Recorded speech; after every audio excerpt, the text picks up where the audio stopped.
what's happened is that I was very lucky because the man, the first 5-6 people I interviewed didn't know him well. You know, sometimes you have in your address book somebody you have not seen since a few years. They were this kind. The 7th person I interviewed was his best friend, and she told me he had gone that same day for a trip of 3 months at the other side of the world. So I was totally free of my movement because he was away for 3 months.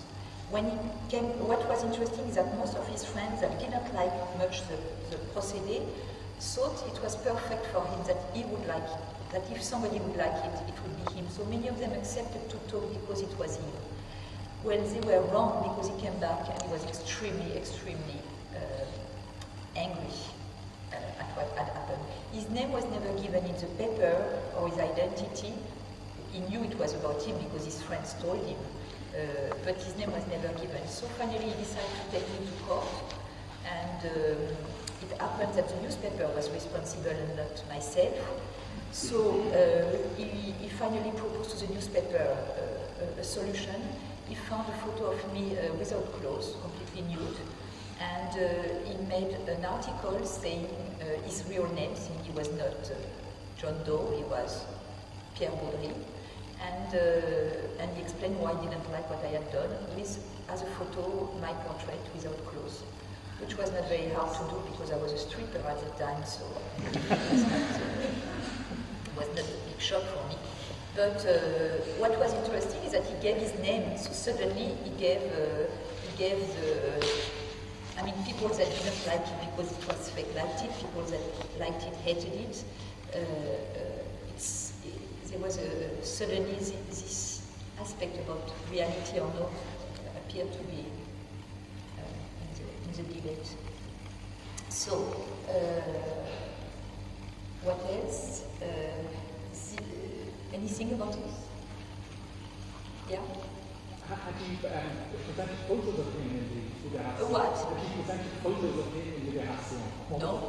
So visually it was the bar he likes to eat in, the chair he sits on, as I said, the gift he made to his friend 5 years ago, the painting that he gave, the postcard he sent, the image of the postcard, anything approaching, but never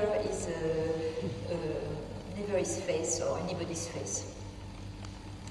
And once there was a photo of a group, but I hide all the face, and he was turning his back.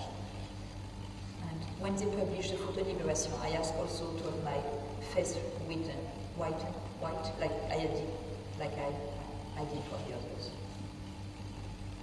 Yeah.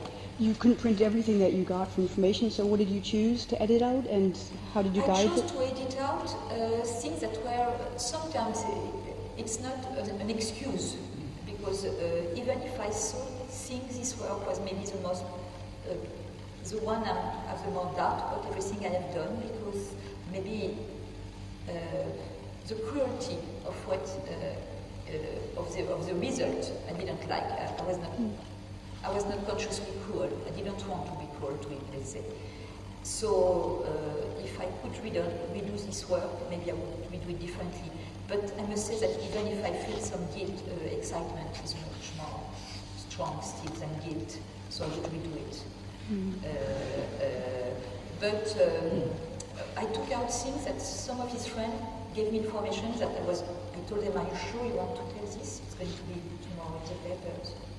And they say, yeah, you will accept it. And by myself, I took it out, fortunately sometimes, I guess. So in a way, I was more,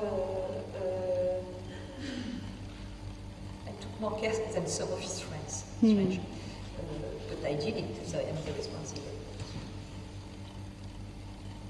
Still, even that, there are certain questions that you might have wanted. You could have, you're telling a certain story or putting someone's portrait out there by what you choose to put in.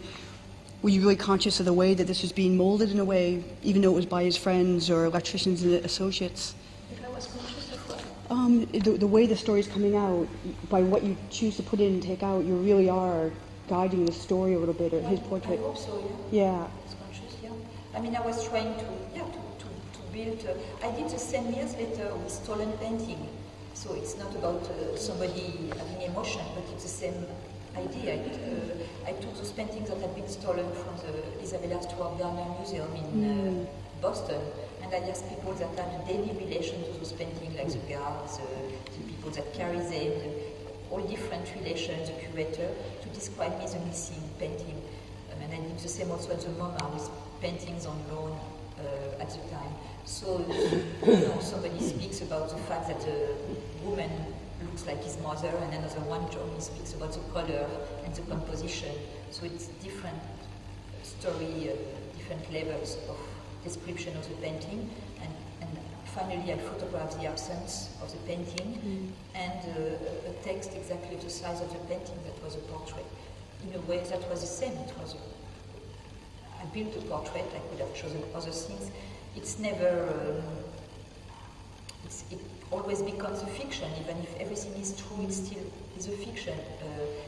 It's very hard for me to answer to the question: is it truth or is it lie? Is it truth or is it fiction? Because the only thing I can say is it happened. Because, for example, I made a movie with my husband crossing America. We shot 60 hours, that movie called Sex Last Night. We lived together 1 year.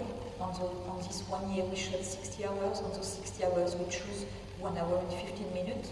We could have made 20 different movies telling opposite things, and they would all be true. But fictions, obviously. So,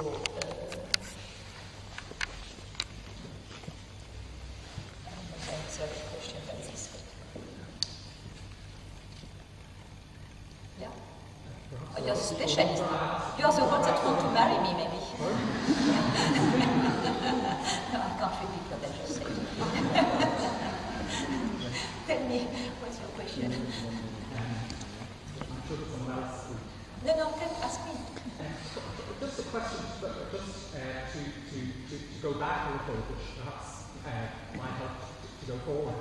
Just going back to the period before you met the husband or partner of one of your sleepers. Could you say a little bit about can you say a little bit more about what was your intention in that original, what kind of activity did you conceive of? Seduce my father. Sorry? Seduce my father. I wanted to seduce my father. My father was an art collector. He was collecting photo and text. I had been away all my life. I never lived with him. I left for 7 years. I wanted to do exactly what he would like. I built exactly the kind of work he would like to do.